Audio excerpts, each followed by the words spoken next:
Граѓаните никогаш погласни, власта никогаш потивка. Наместо година која требаше да ја одбележи економското заздравување од ковид пандемијата, си дочекавме година на граѓански отпор. Неретко сликата на Илинденска, а и пред законодавниот дом беше ројон незадоволни граѓани кои си ги бараат правата.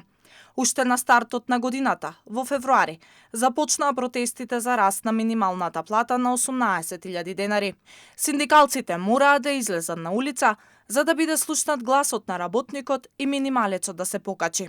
Еве сме денес лице во лице со работодавачите, со оние кои не сакаат да се грижат за работникот, за оние кои го сметат работникот дека е роб и покрај тоа што е роб не му даваат дури ни леп да јаде.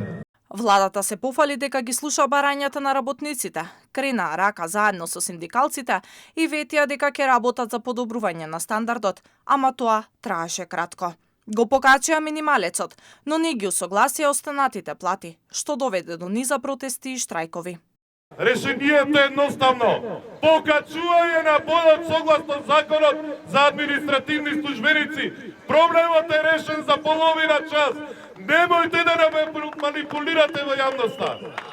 Немојте да измислувате нови манипулации за линарно покачување и нови закони.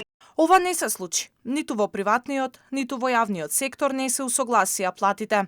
Барањето на синдикатот да се покачи платата на вработените во јавниот сектор за 2806 денари не беше исполнето од власта. Додека синдикатите поставуваа столчиња пред собранието, владата, министерствата, функционерите остануваа глуви на нивните пораки.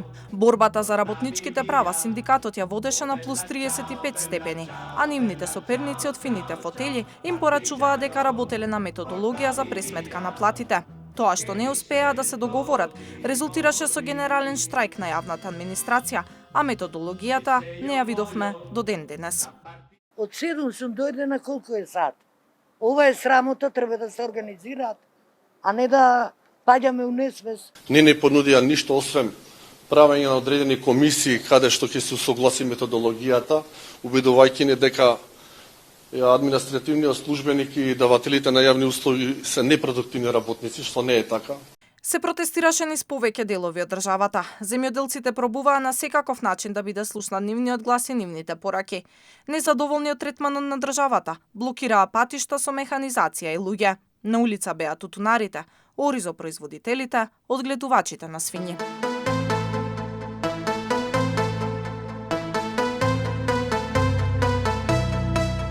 Храната ќе биде страшно скапа, ќе јадеме храна од сумнителен, значи квалитет, ќе имаме страшни проблеми.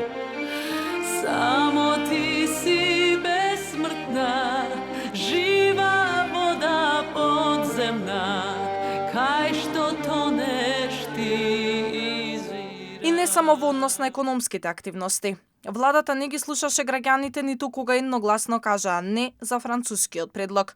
Млади и стари, леви и десни, сите, сплотени бараа владата да каже не. Патриотизмот и стравот дека ќе се изгуби идентитетот беше неважен за владата. Сепак властите не слушнаа и кажаа да.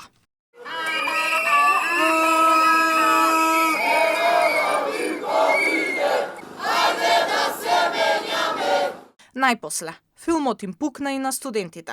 Обидот да се скрати висината на студентскиот оброк ги налути и извади на улица. Академските граѓани дадоа жолт картон на владата и со едноминутно молчење го погребаа студентскиот стандард. Им побараа дури и да си ги заменат оброците барем на еден ден.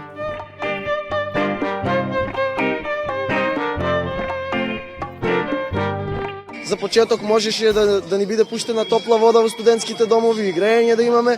Годината кулминираше со протестот на приватните превозници. Скопје како метропола во 21. век живее во сообраќаен хаос, а владата повторно советувања. Овој пат постави услов. Не работеле под уценни закани. Автобусите се повлекоа, ама премиерот не ги прими на средба. Вакво се на се економско поравување доживеавме во 2022, а за во 2023 Да сме живи